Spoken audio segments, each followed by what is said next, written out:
బంగారం, వెండి ధరలు మరోసారి ఒత్తిడిని ఎదుర్కొంటున్నాయి. అమెరికా ఫెడరల్ రిజర్వ్ భవిష్యత్తులో వడ్డీ రేట్ల పెంపుపై సంకేతాలు ఇవ్వడంతో అంతర్జాతీయ మార్కెట్లో విలువైన లోహాల ధరలు పడిపోయాయి.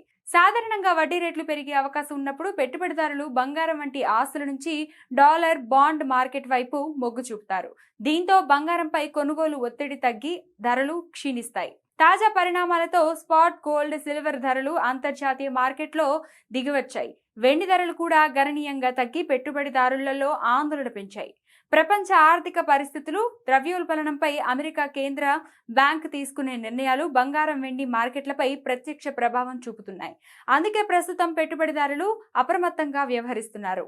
నిపుణుల అభిప్రాయం ప్రకారం అమెరికా వడ్డీ రేట్లపై స్పష్టత వచ్చే వరకు బంగారం, వెండి ధరల్లో హెచ్చుతగ్గులు కొనసాగే అవకాశం ఉంది. మొత్తానికి అంతర్జాతీయ ఆర్థిక పరిణామాలు మరోసారి బంగారం, వెండి మార్కెట్ను కుదిపేస్తూ పెట్టుబడిదారులను వేచి చూసే ధోరణి వైపు నడిపిస్తున్నాయి.